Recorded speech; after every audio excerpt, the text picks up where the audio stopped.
Entre 1862 y 1864, el artista francés Honoré Daumier finalizó su obra titulada El vagón de tercera clase, pintura que hoy forma parte de la historia del arte universal.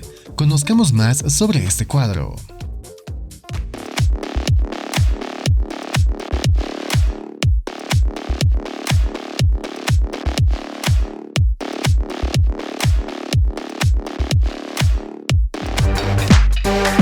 El vagón de tercera clase, pintado por Honoré Daumier alrededor de 1862 a 1864, es una de las obras más conmovedoras y socialmente relevantes del realismo francés del siglo XIX. Daumier, conocido por sus agudas críticas sociales a través de sus caricaturas y pinturas, captura en esta obra la vida cotidiana de las clases trabajadoras, ofreciendo una mirada íntima y compasiva de las condiciones de vida de los menos privilegiados. A diferencia de los temas idealizados o históricos que dominaban el arte académico de la época, Daumier se enfoca en la realidad cruda y sin adornos, convirtiendo a los pasajeros de un vagón de tren en protagonistas de una narrativa universal sobre la dignidad y la resistencia humana. Daumier organiza la escena en el espacio cerrado y abarrotado, típico de los vagones de tercera clase, donde los pasajeros viajan hacinados en bancos de madera. En primer plano, un grupo de figuras domina la imagen. Una anciana con un cesto en el regazo, una madre joven amamantando a su bebé y un niño dormido. Estas figuras, representadas con un realismo conmovedor, son el foco emocional de la obra. Detrás de ellas, una multitud de rostros anónimos se desdibuja en la penumbra, sugiriendo la monotonía y el anonimato de la vida urbana. En la composición, los bancos de madera y las columnas del vagón guían la mirada del espectador hacia el fondo, donde la luz tenue ilumina parcialmente los rostros de los pasajeros. Este uso de la luz y la sombra no solo añade dramatismo a la escena, sino que también resalta la individualidad de las figuras en primer plano, contrastando con la masa indistinta del fondo.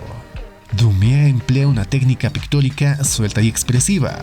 Aunque la paleta de colores es sobria, dominada por tonos terrosos y grises, el artista logra crear una sensación de calidez y humanidad a través de los matices sutiles en los rostros y las ropas de los personajes. El tratamiento de las figuras es realista, pero no excesivamente detallado, lo que permite al espectador centrarse en la expresión y la postura de los personajes más que en los detalles superficiales.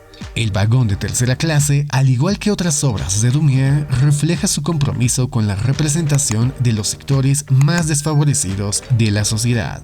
En los vagones de tercera clase del siglo XIX y principios del XX, los viajeros de escasos recursos, incapaces de costear pasajes superiores, se amontonaban en espacios rudimentarios, carentes de comodidades y equipados solo con bancos de madera rígida. Las figuras retratadas por el artista transmiten una mezcla de agotamiento y desaliento, capturando en sus expresiones y posturas una profunda resignación estoica ante las adversidades cotidianas. Daumier contrasta las áreas iluminadas, como los rostros de la anciana y la madre, con las sombras profundas del fondo. La anciana, con su mirada cansada pero serena, parece resignada a su destino, mientras que la madre, joven, absorta en su bebé, representa la esperanza y la continuidad de la vida. El niño dormido, con su inocencia intacta, contrasta con la dureza del entorno, sugiriendo un futuro incierto pero lleno de posibilidades. Ahora te presentamos algunos datos técnicos de esta pintura. La obra El vagón de tercera clase data del año 1862 a 1864. Su autor es Honoré Daumier. La técnica, óleo sobre lienzo. Su estilo, realismo. Tiene una medida de 65.4 por 90.2 centímetros y se encuentra en el Museo Metropolitano de Arte en Nueva York, Estados Unidos. Coméntanos tu opinión de esta obra representativa del arte francés. Suscríbete para más contenido como este y déjanos saber si el video te gustó. Hasta la próxima.